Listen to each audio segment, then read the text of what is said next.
Alright, we're going.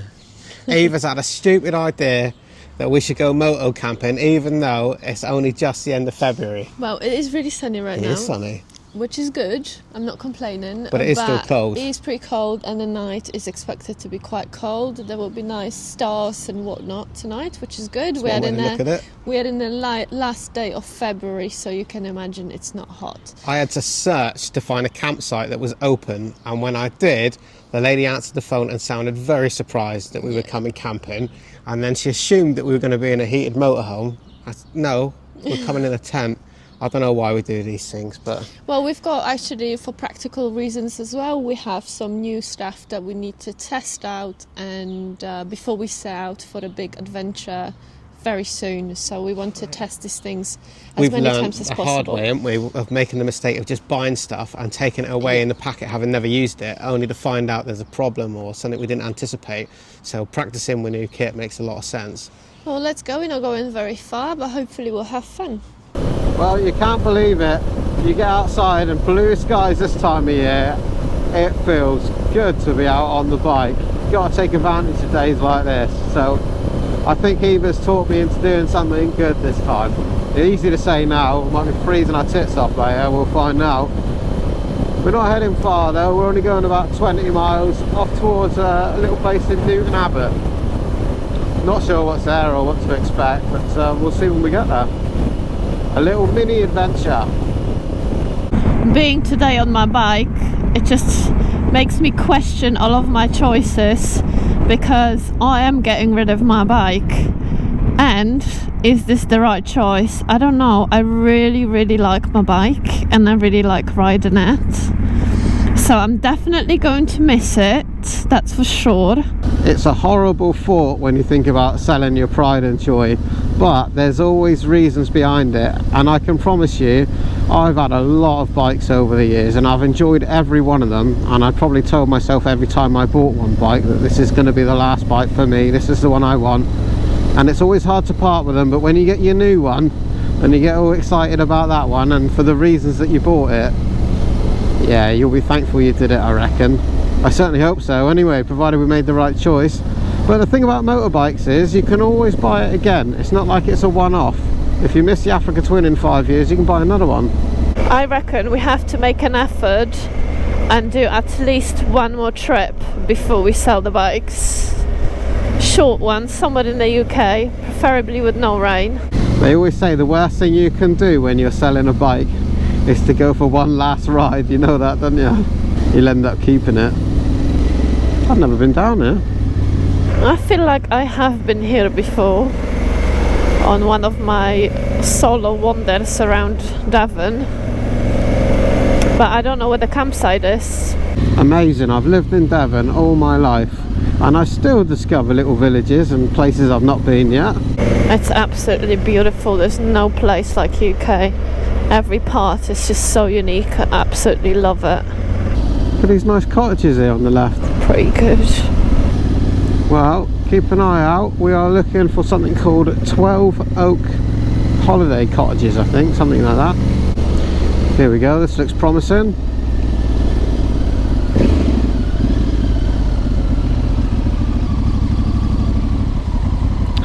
Okay, we need to get and push the button for the barrier.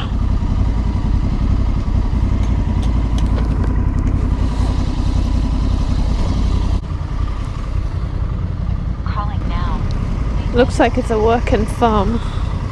Oh yeah, you're right. Animals down there. Hello.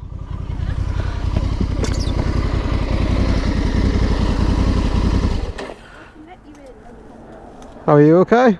Yeah, good. Good. To your right, Yeah. there's pitch 32, which you can park your bikes on, and then you could put your tent On the grass. that.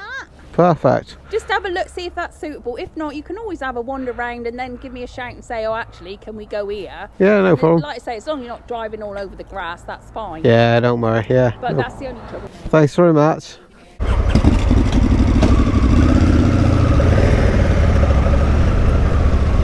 Alright, pitch number 32 then, down here to the right, isn't it?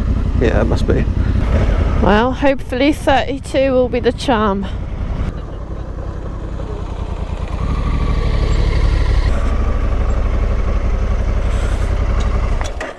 Pitch 32. That's not bad. Toilets are just there. This looks like a nice little campsite actually. Looks actually really good. Alright, first challenge. We have a new tent that we've never seen before. Here we go again. Feel like a grasshopper already. You cold already? Yeah, as soon as that sun disappears, we're in trouble. Alright, let's go with the tent. Picked a nice spot here. Right. This is our new tent. This is another MSR tent. We love the one we've been using so far. It's done us so well. They're not cheap, but when you work out per night how much our last ones cost, it works out as an absolute bargain. This is the Elixir 4, which is, it's about the same footprint as our last tent, but with the lower height, so that it comes in a much smaller pack size. So we're going to sacrifice some height for pack size on the bike. Right, we got some instructions. Worry about that in a minute. Tent poles. Pegs. Right, so this one does come with the ground sheet, which is always nice. You haven't got to buy that separately.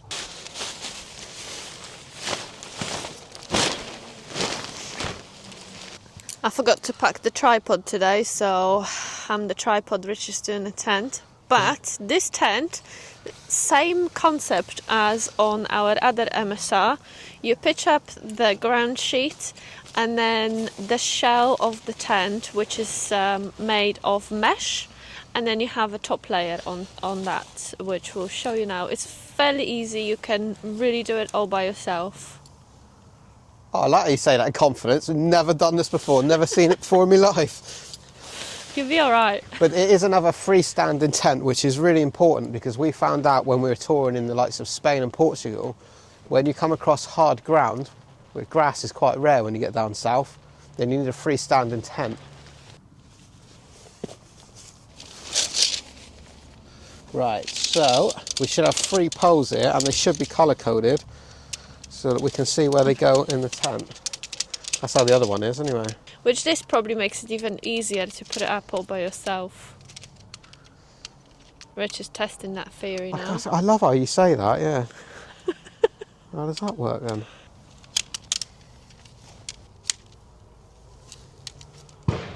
See, very straightforward, very simple. These feel like really good quality actually. That is one thing that's guaranteed with MSR. You're going to get a good quality tent that's going to last you a long time. Oh look, there is another pole. I got it wrong. Yeah, there's 3 poles. So this sort of goes crisscross over the top, and then the third one supports the middle, I think. We think. Well, I don't know yet. We'll find out. There should be 2 doors, front and back, which gives you better airflow if you need it.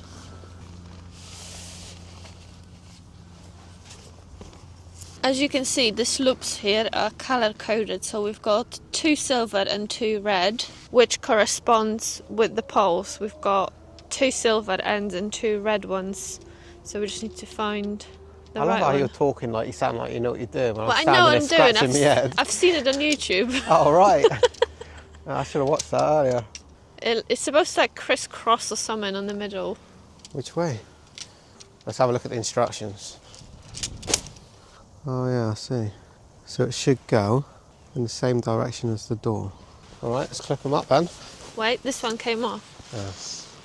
After much debate, we think we got it right. And this clips here, this one you can see is grey, silver, and it goes on the silver pole.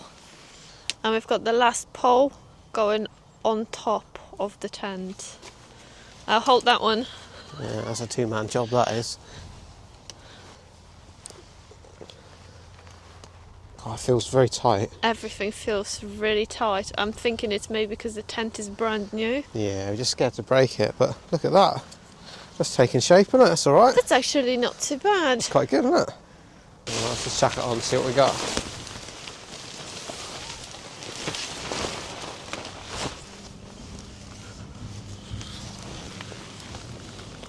So a bit of a shame with this tent. There's enough poles, tent pegs, to go around the outside, but not enough for the guy lines. And for what a tent like this costs, and what a few extra pegs would cost, that should be included, I think.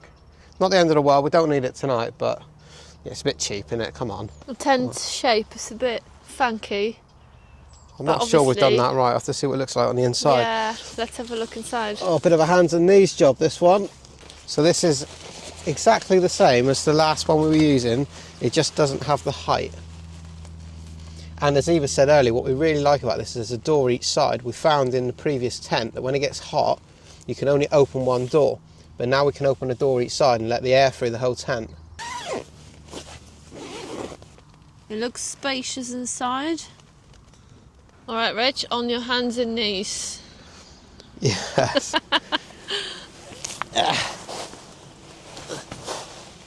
Careful. That is the only downside to this tent with a smaller pack size. And it's something we decided when we bought a tent the first time, is we really wanted a tent we could stand up in. But now it's becoming too big and heavy for us to carry around. Yeah, we said in the last episode our game this year is to make all of our equipment as small and light as possible to make it easier on ourselves when we're travelling, and the result of that is this tent. So I don't know if we're going to get along with it, but we'll definitely give it a fair try. So sleeping mats, we got Thermarest Neo Air. This is the Topolux XL. Eva's brought the Cedar Summit Extreme. XT. Extreme weather. That's got a really good R rating. And if you've got a back problem, I find that really good for me. Camping pillows. We have Thermarest down-filled pillows. These are quite big to carry, but They're not down actually. Are they not? They nylon-ish scrap materials from other productions, so it's not down. well, Synthetic, What it is- I think. is they roll out to make full-size pillows when they loft up in a minute. And this is one of those luxuries that we've decided we're just going to bring with us on every trip because they really are worth it. The alternative is pillows like this, and when they're packed down, they're a much smaller size. These are just from Amazon. They're cheap, but they're like sleeping on a crisp packet. You just blow them up and they're not very good. Okay, sleeping bags. This is my Cedar Summit Trek. This is supposed to be good to -9. I've used it once or twice so far, and it is the best thing since sliced bread. I, for one, will never be using the quilt situation again. Certainly not on a long tour anyway. If we were going somewhere where I know it's going to be hot, I might do, but a proper good sleeping bag. Very good. And Eva has her Nemo Disco spoon-shaped sleeping bag. Again, good to -9 this, according to the packet. So we should be good tonight. And to make it all work, we are using the Flextail pump. Now this is the one we've been using for some time now. Not only is our pump for our mattresses, but it's our big light as well. Brilliant. But they have updated the pump. So this is their new 5.0 Max or something. It's their newest version. And it's got different modes of lights and things. Perhaps we'll show you later. But the last one was so good, we had to buy the new version as well. Apparently it puts out more power and all kinds of things. So this extreme mat, well, I forgot now. Does it say what rating it is? No. So when you buy a mat, you need to look at the R rating. This one is really high, and automatically makes my sleeping system much warmer. Even I feel warmer in my sleeping bag. But the trade-off for your mat is that is far smaller than mine, and I wasn't willing to make that concession on my mat. So all you need to do with these pumps, instead of mucking around with one of those silly bags where you've got to keep squeezing the air in over and over, work smart, not hard. This thing is brilliant. Put the right nozzle on the end and fire it up. Let it do its thing. It goes pretty quick. This thing is brilliant. You've been mucking around with one of them airbags for like 20 minutes, exhausting yourself. What's the point?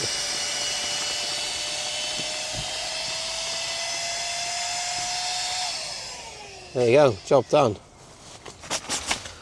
And this is the Thermarest Oh, one, yeah. Topolax. This is one of those silly little bags that you're supposed to use to blow it up. So you trap air in it and then roll it down and try to squeeze the air in. I'm not messing around with that. But this has been absolutely brilliant. I've used this mat pretty much since day one of camping. It had packed in once, but Thermarest have replaced it free of charge. They did, yeah, no qualms there.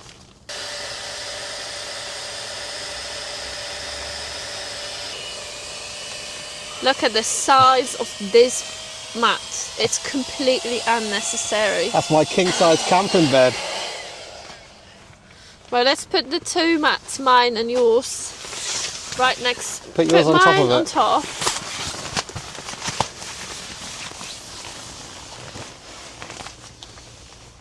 Look at that. Okay, so this is my mat, and that is Rich's mat. Absolutely ridiculous. Now, my reasoning behind this is that actually the pack size of these 2 mats is the same. And that's because Eva's has got extra insulation inside, which means that it's thicker, so it doesn't roll down any smaller than mine. And it's for that reason that I'm not willing to trade the size of the mat for the insulation, because my thermal rest has been brilliant. Also, when we first started camping, we both got those big mats because we wanted to be as comfortable as possible before we got into camping. Yeah, but what we found is 2 of these big mats don't fit in a lot of tents, like the Lone Rider, for example, which is why Eva went for a smaller one. So you probably will have to downsize as well at some point if we're going to fit in smaller tents. One concession at a time. Last but not least, we have this Jackery Explorer 240. Now, this is amongst our luxury items that we're bringing camping this time, but it's something that we really need. I'm actually really excited to use this. We received it a while ago from Jackery, and we just couldn't go camping soon enough to actually use it. But for us, when we do travel and we got a lot of cameras and different batteries and things like that to charge, this is perfect. Also, I'm thinking about ABR. Yeah, so we know that at the bike festivals and lots of other festivals and things you might camp at, power is not available like at a proper campsite. So something like this, it really is a lifesaver, especially for us. We've got so much stuff we have to charge. Let's have a closer look at it then. Well, first of all, I appreciate that most of you travelling on motorbikes may not be carrying something that's, you know, this big. It is a luxury item to take with you camping. But having said that, that is only probably maybe half a top box, and I would say that's, I don't know, 4 or 5 kilos. Not even that, you know, and if it's 2 of you, there's no problem. It's essential kit for us, no doubt about it. Perhaps if we were touring and moving on every day somewhere and you're trying to travel light, perhaps not. But when you're setting up a base, you know, I bet this would power us for a week so that we were able to use all our cameras. Anyway, nice carry handle on this one. We got the cigarette lighter style DC 12 volt there. We got 2 USB Type-C. So a problem that we had before is we could only charge 1 phone at a time. So you can do that on both of these now. And of course we've got the 3-pin plug. And this one is also running a light there that you could use as well, which is always useful camping. Also, this connects to an app that Jackery has. Oh yeah, very high tech. So you can tell the charge and you know how much power it's got left in it. It's got 256 watt hours of power in this thing. So that's pretty good, I think, for the size that it is. Anyway, we'll leave a link in the description for you. That's the Jackery Explorer 240. Also, what's really good about this, you can buy a separate solar panel and you can charge this if you want to be super off-grid. We've made good use of that with previous systems that weren't as good as this. And yeah, using a solar panel is essential because you can't always find a pitch on a campsite that has electric hookup. So we were able to use the solar panel to charge the power bank, and then the power bank charges everything else. I'm so easily pleased, right? But have a look at the size of these blueberries that Eva just got in Tesco's, all the way from Morocco. I think I'd like to go to Morocco if they got blueberries that size. Well, since you're cooking today, I like to eat some. So can you hurry up? Thanks, mate. You have little faith. I said I'm going to cook tonight. I wanted the perfect excuse to use my man grill again. I've not used this one very much. This is the perfect example of something that does one job really well, and I absolutely love this thing. It's like having a barbecue without any of the mess and hassle. So easy to cook and set up. But it's perhaps not something we would use if we were going on a tour, because it's a bit of a one-trick pony really, and again it's quite big in size, but I love to use this thing. All we do, screw on the gas, turn it on, spark it up, job done. What more do you need in life? 2 fat steaks, that's what we need.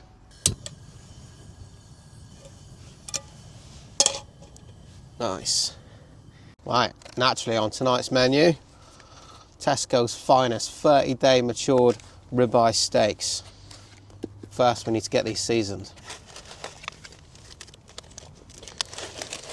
So the first and most important thing about cooking a good steak is never cook it straight out of the fridge. Make sure it's been sat at room temperature for 20 to 40 minutes. This is what you want to see on a nice steak, is the marbling of fat inside the meat. You know, you got a good piece of steak there. So the key is cooking really good steak is season the meat, get the pan really nice and hot, and then put the oil on and get that hot. The important thing here is to sear the meat. You're not trying to boil it. Listen to that.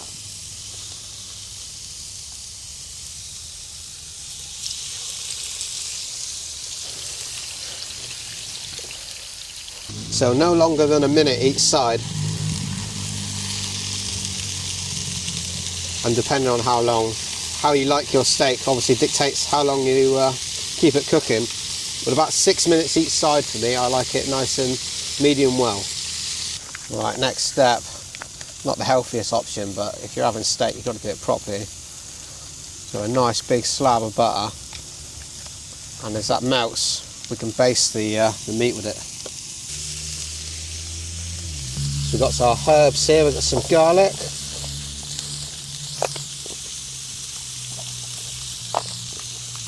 And some rosemary. We're just going to chuck that in there. A little bit of extra flavour.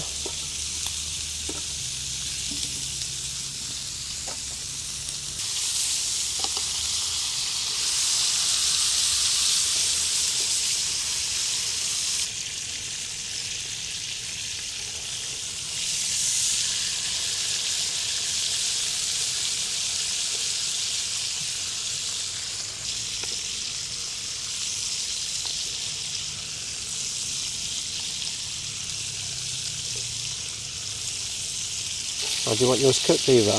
I don't care, I'm hungry. That's looking alright. I'll tell you what, our camp cooking's come along a long way since we first started. This is better than army rations. It is better than army rations. Hopefully as well, this is encouraging to anyone who is where we were when we started out camping and we're making a mess of absolutely everything. It's like everything, once you know how, it becomes easy. No worries, we still make a mess of many things all the time. So it's not all pretty.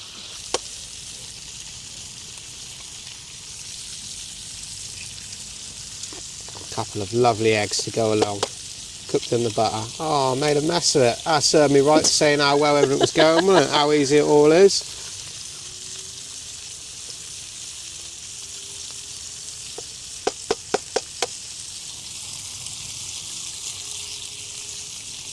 Better. Well, that doesn't look half bad. Not too bad, if I do say so myself. The eggs don't look great though, but I made a mess of that. Well, you had to make mess of someone. You were praising yourself way I too was, early. I asked for that.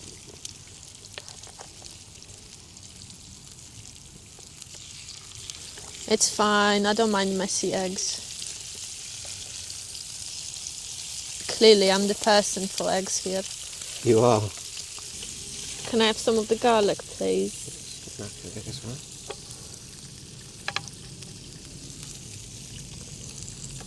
That looked a lot better before I slapped it on that plate. Didn't it? Oh yeah.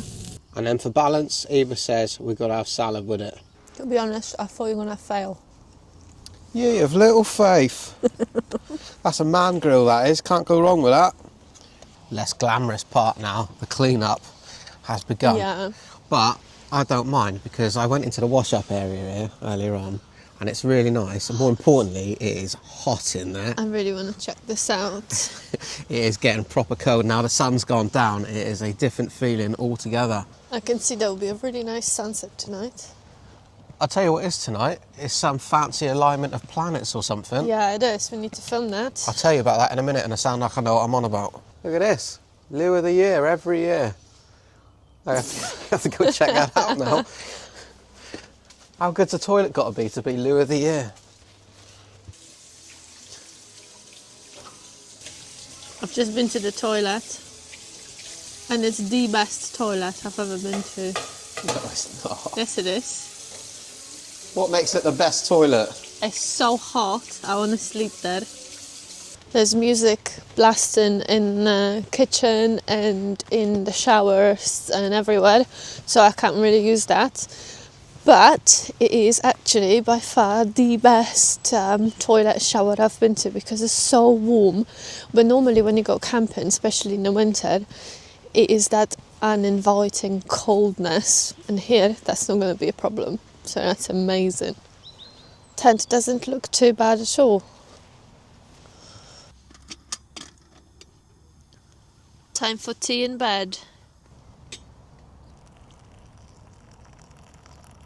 I'm charging everything we've got on this Jackery, and the camera that I'm using to record now was pretty much flat, and it charged so fast to 96. I don't even know how that happened, but it is really good piece of kit, isn't it? That's something. It is.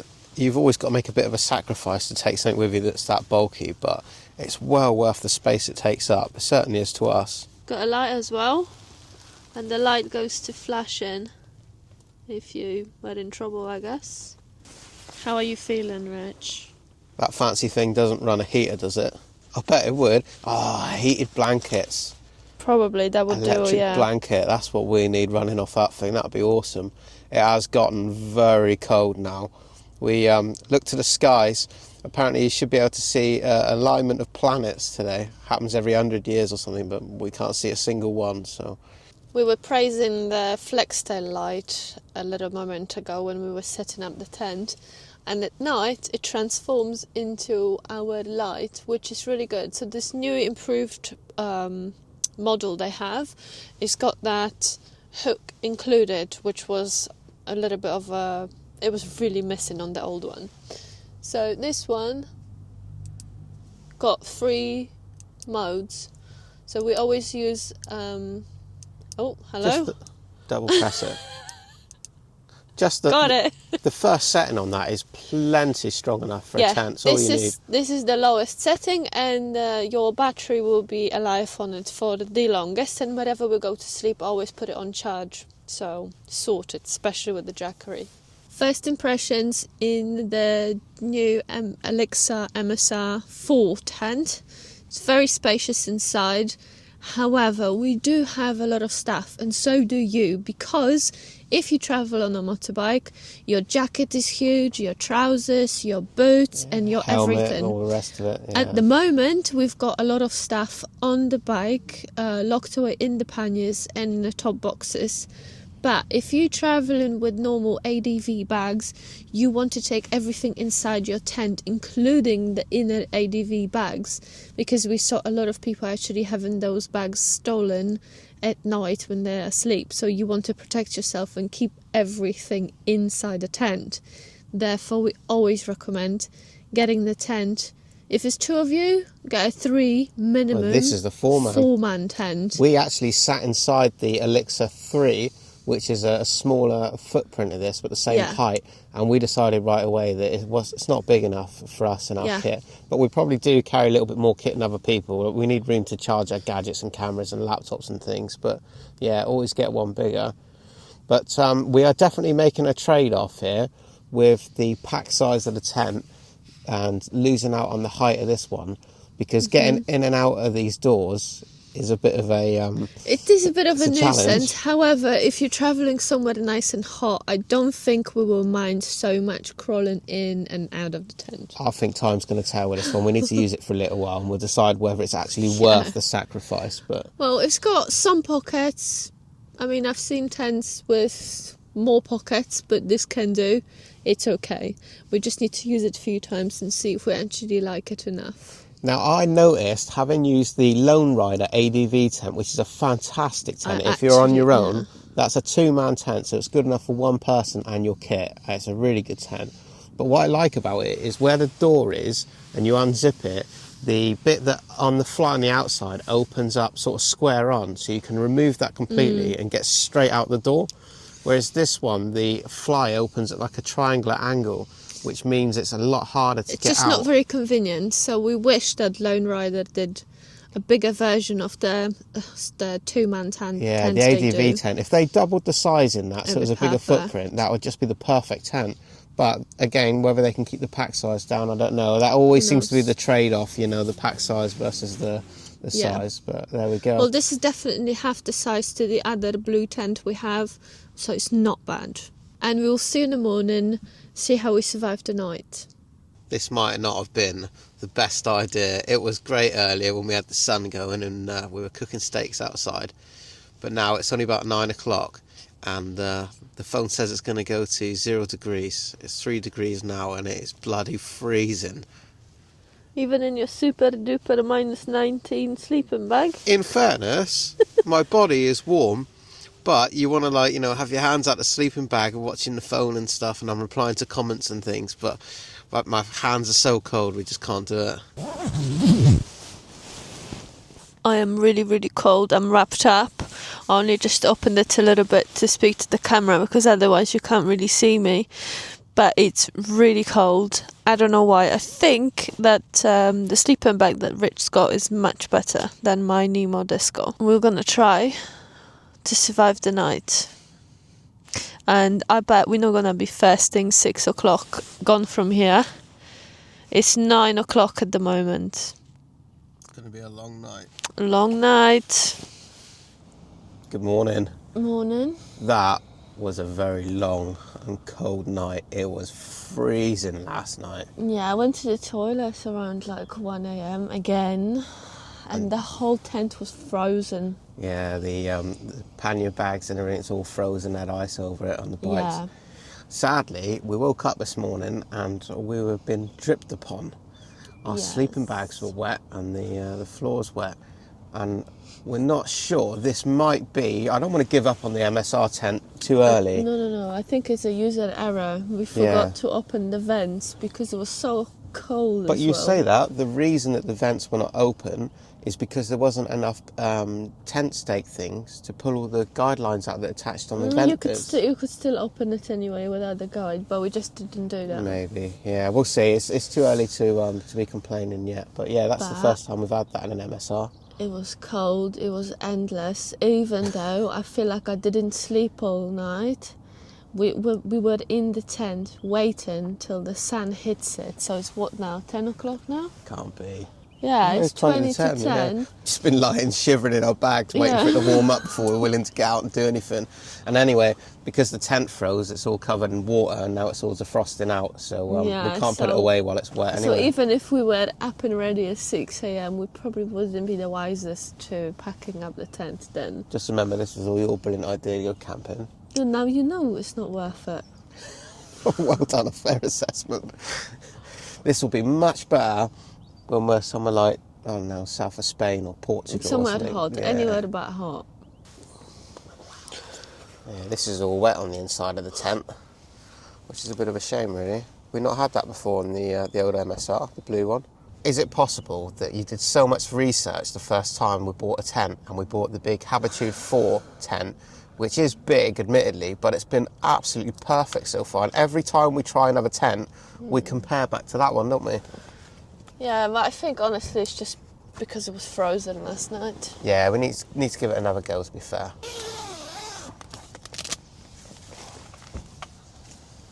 Still ice here where the sun hasn't hit it yet, still in the shade. It was cold last night. What a beautiful morning we've woken up to again. Blue skies, sun is bellowing, tent's starting to dry out now. The tent looks a lot more discreet than our last one, for sure. Nearly all packed up and we're ready to go, aren't we? Yeah. Do you know, I love this solution of just one big bag on the back and a couple of rock straps. It's just so simple to attach. The only problem with it is it means that everything has to go in one bag, and it's not the tidiest of solutions, really. And it's very easy to somebody just to unclip that and take your bags, so you don't want to leave it alone. Well, that answers that question. Yes, you can go camping at the end of February when it is going into -degrees. Yes, you will be cold. Yes, you will be miserable. But would you do it again? Yeah, probably. Probably, yeah. Yeah, I don't think we got ourselves really ready for the breakfast or anything like that. You know, right now it's really warm, so I wouldn't mind to just sit here on the camping chairs and drink some coffee. That'd be fine. That's the best thing about camping. We found this on our previous tours. We were setting up the tent and then moving on again every single day, and we were burning ourselves out, I think. And so the next time we do this, I think we're going to regularly stay at one spot and explore the area and then move on. Yeah, it's important to have a lot of time and not to rush anywhere, which is usually not available to everybody because you have deadlines, you have to be back at work or somewhere else. So hopefully next time we have that luxury of not rushing. Work smart, not hard. Yeah, right. Well, on that note, I hope you guys enjoyed that. Thanks so much for joining us moto camping once again. Don't forget to hit that like and comment, subscribe button, and join us on social media. See you on the next one. Love you, bye.